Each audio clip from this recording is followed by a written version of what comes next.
बच्चों, अभी मैं हिंदी में पढ़ाने जा रहा हूँ समास। बहुत जो है से इम्पोर्टेंट है, ज़रूरी है।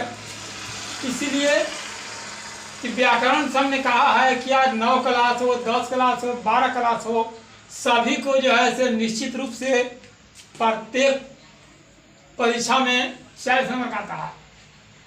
तो आप समास से भी आता है, आप प्रश्न उठा के देखेंगे।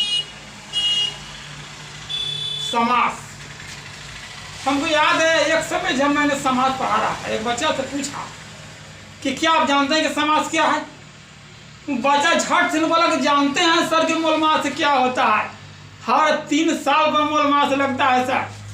कि आप वही मूलमास जानते हैं ना? वो भाई मूलमास नहीं है। अरे वो मूलमास 3 साल पर मेला मधुशर्मा लगता है। और ये समास है जो 2 या 2 से अधिक पदों को मिलने से नया पद बनता है।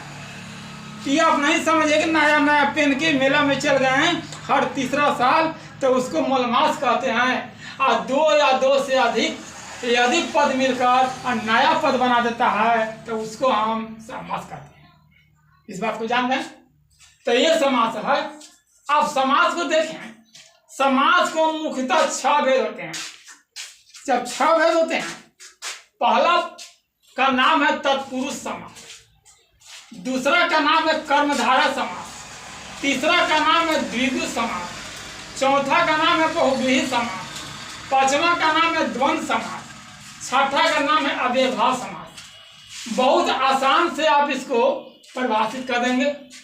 कहा कि तत्पुरुष समास कहता है जिसमें देखें कि जिसका अंतिम पद प्रधान हो, तो आप उससे समझ जाएं कि तत्पुरुष समास है। जैसे राजपुत्र, इससे लगा राजा के बेटा को हम राजपुत्र कहते हैं, यानी पुत्र जब प्रधान हुआ। दानवीर, दान और वीर में इसमें प्रधानता है, यानी जिसका अंतिम पद यदि प्रधान होगा तो हम उसको कहेंगे कि तत्पुरुष समास है। अगला था कर्मधारय समास, तत्पुरुष तो है। तत्पुरुष समास को ही, यानी कर्ता तत्पुरुष को हम आपको कर्मधारय समास कहते हैं। जैसे नवयुवक है, महात्मा है, महात्मा, आम्र वृक्ष है, आम का पेड़। आगे तो द्विगु समास एकदम आसान है, जिसमें आप संख्या देख लें 1 2 3 4 5 6 7 8 9 10 जो भी संख्या हो, यदि जिसका पहला पद आप देखें कि संख्या है, तो उसे झट से कह दें कि द्विगु समास है सर। जैसे देखिए त्रिभुवन माने 3 क्रम है, पंचपात्र इसमें 5 है, 6 माह में 6 है, संख्या है ना, संख्या 3 है, 5 है, 6 है। तो जहां भी संख्या देख ले पहला पद, तो उसे कह दें कि द्विगु समास है। अगला है बहुव्रीहि समास। बहुव्रीहि समास में क्या होता है कि दोनों पद को छोड़कर कोई बाहर से दूसरा पद प्रधान आ जाए, तब हम उसको कहेंगे कि ये बहुव्रीहि समास है। कभी कभी ऐसा होता है कि दोनों पद को छोड़ दिया जाए और अलग से पद आपको आ जाता है, तब उसको क्या कहेंगे हम?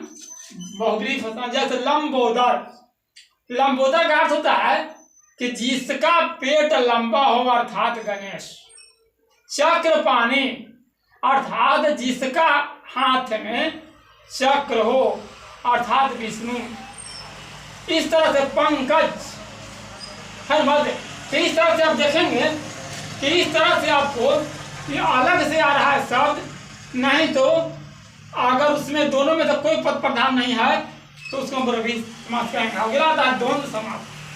तो द्वंद्व समास पहचानने का नियम है, पहला तो है कि जिसका दोनों पद प्रधान होता हो, बीच में योजक चिन्ह लगा हो। आसान से देख ले, बीच में योजक चिन्ह लगा हो तो समझिए दोनों पद प्रधान है। जैसे माता पिता, माता भी प्रधान है, पिता भी प्रधान है। भाई बहन, भाई भी प्रधान है, बहन भी प्रधान है। अन्न जल, अन्न भी प्रधान है, जल भी प्रधान है। जेकर दोनों पद प्रधान हो उसको हम कहेंगे कि द्वंद्व समास है।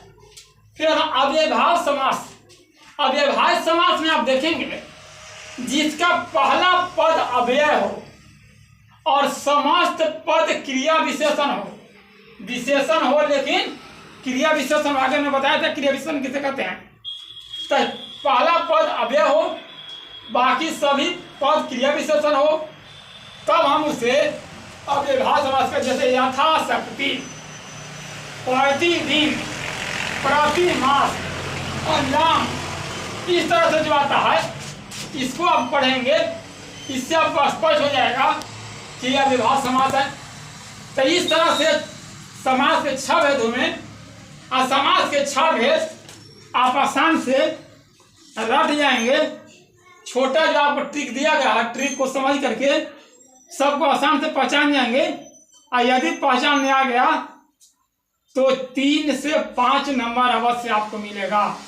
आप इसे याद करें, रटें, एक दूसरे को भी पढ़वाएं, उसको भी याद करवाएं। इससे आपका परीक्षा में सफलता जरूर होगी।